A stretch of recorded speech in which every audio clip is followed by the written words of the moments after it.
São 6 horas e 59 minutos. Nossa repórter Aline Castelo Branco fala agora sobre a abstenção no Brasil. Ô Aline, até porque no feriado muita gente preferiu viajar que votar. Por que isso, hein, Aline?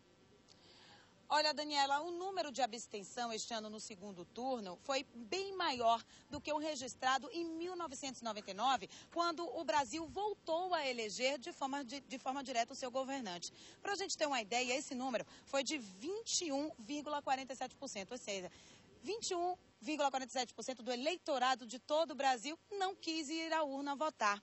E o estado onde teve o maior número de ausências foi o Maranhão, com quase 30% do eleitorado. Um outro comparativo também, para a gente ter uma ideia, em 2006, por exemplo, quando o Lula derrotou o tucano Geraldo Alckmin, 18,99% das pessoas não quiseram digitar o voto lá na urna. Aí você pode me perguntar, por quais motivos? Eu diria 2. Primeiro, por conta do feriado que você citou, Daniela, muita gente preferiu viajar, preferiu votar em trânsito ou justificar. E o segundo motivo seria essa falta de descrença, né? A falta de confiança na política nacional. Agora, um outro dado curioso também é que, embora a população do Brasil tenha eleito a primeira presidente do país sendo mulher, apenas 2 mulheres vão governar os estados, né? Primeiro, a Rosiana Sarney, do PMDB, vai governar o Maranhão. E a outra governante, mulher eleita, é a Rosalba Ciarline, do DEM, que vai governar o Rio Grande do Norte. Então, a gente tem 2 mulheres como governadora e uma presidente da República sendo mulher também. Daniela. Obrigada, Aline Castelo Branco. Daqui a pouco a Aline Castelo Branco vai entrar também no Fala Brasil, que é um jornal completo com as notícias sobre as eleições de 2010 em todo o Brasil, em todo o país. Agora a gente vai conversar aqui no Bahia no Ar com o cientista político Paulo Fábio Dantas. Bom dia, tudo bom com o senhor? Bom dia, Daniela. Sobre o significado da eleição de Dilma, primeira mulher no Brasil, bem, senhor Paulo Fábio, Dilma tem maioria no Congresso. Isso pressupõe uma governabilidade mais fácil. Agora, como saciar o apetite de cargos, que deve estar grande, com as coligações que foram feitas? O que é que o senhor acha? Bom, acho que a presidente eleita, ela de alguma maneira colherá frutos, né, de um processo de articulação de sua candidatura. Não foi fácil, né, para que o presidente Lula propusesse a candidatura de uma pessoa razoavelmente desconhecida no país, né? E conseguir viabilizar a sua eleição, e isso implicou num processo de alianças muito intenso, muito amplo, e evidentemente, como é da regra do sistema democrático, esse processo de alianças implicará na necessidade de uma ampla negociação também na hora da montagem do governo, o que não deve ser encarado como uma coisa ruim. O que deve ser visto como importante é que esse processo de negociação política seja feito de maneira muito aberta, muito transparente, para que toda a sociedade possa acompanhar. Agora, a questão da maioria, Daniela, no Congresso, ela é muito importante, claro. E a maioria que a presidente alcançou vai entrar com a maioria muito grande, né, muito folgada. O presidente Lula, no seu primeiro governo, por exemplo, não tinha maioria no Congresso, quando o conjunto dos partidos que apoiaram. Agora, a maioria não é tudo. É bom pensar que os deputados federais e senadores que fazem parte desta maioria, eles estão também ligados aos seus próprios partidos. E por uma série de razões vinculadas ao funcionamento do parlamento, a questão da participação das comissões, da apresentação de emendas, da ocupação de espaços de pronunciamento no próprio plenário, o papel que as lideranças partidárias têm é muito forte.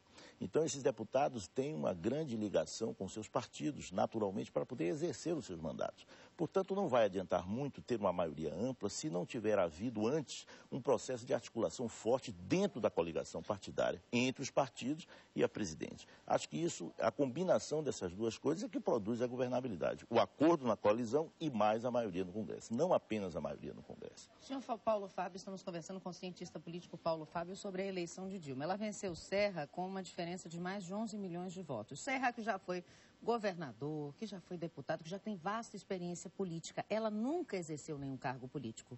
Como será a participação do presidente Lula nesse governo? Porque também se pressupõe, depois de uma eleição, que o ex-presidente se afaste.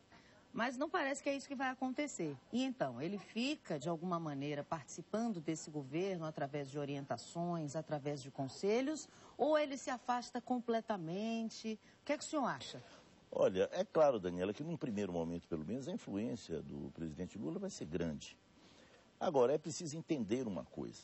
Desde 1994, vamos dizer assim, nos últimos 16 anos, os 4 governos que tivemos, 2 do PSDB e 2 do PT, o Brasil experimentou 2 processos de decisão diferentes no exercício da presidência. Durante o período de Fernando Henrique, os 2 governos de Fernando Henrique, e durante boa parte do primeiro governo de Lula, o presidente agia de que forma? As decisões eram tomadas, o poder estava mais ou menos disperso dentro da coligação partidária. E essas discussões na coligação geralmente precediam a entrada em cena do presidente, que atuava com a sua força a partir do momento em que os acordos eram estabelecidos dentro da coligação. Foi assim que o Fernando Henrique governou 2 mandatos. Foi assim que Lula governou quase todo o seu primeiro mandato. A partir do final do primeiro mandato do presidente Lula e durante o seu segundo governo principalmente, o padrão de decisão mudou. Passou a ser algo muito concentrado na figura do presidente e nós passamos a assistir o que estamos assistindo ultimamente. O presidente era, na verdade, a grande pedra de toque da decisão política e os partidos aderiam às suas decisões. Isso aconteceu, por exemplo, na própria indicação da candidata Dilma Rousseff para a sua sucessão. Agora, a grande interrogação é a seguinte, não é? Veja bem, Fernando Henrique e Lula foram 2 presidentes com estilos pessoais diferentes. Entretanto, governaram uma parte do tempo Lula e todo o tempo Fernando Henrique com um modelo disperso, dependente das coligações previamente. E o Lula, no segundo mandato, governou com um poder concentrado na presidência. Os estilos eram diferentes, assim como o de Dilma será diferente dos outros 2. A grande pergunta é qual dos 2 padrões Dilma tenderá a exercer.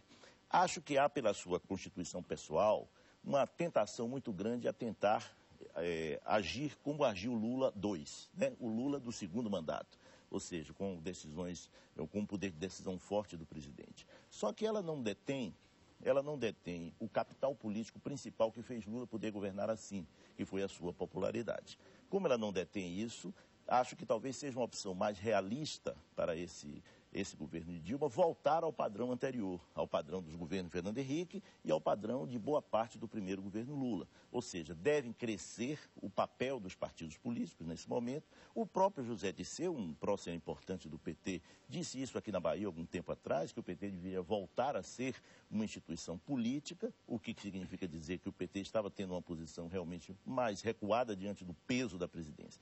Então, é de se esperar que o processo de coligação, de discussão na coalizão, seja alguma coisa muito importante para definir o padrão de governo a acontecer no Brasil agora. Rapidamente, São Paulo Fábio, porque o nosso tempo é curto, sobre a política internacional. Muitas medidas do presidente Lula foram polemizadas. Por exemplo, o apoio ao Irã, ao Ahmadinejad. Como é que vai ficar essa questão com Dilma, hein? Tem a questão do pré-sal que foi descoberto. Isso tudo são, como é que a gente pode dizer, divisas para o nosso país. Será que a política dela vai ser a mesma do presidente Lula, a política internacional de alinhamento? Daniela, a diplomacia brasileira tem uma longa história, né? Dificilmente temos de um governo para outro uma mudança que seja radical.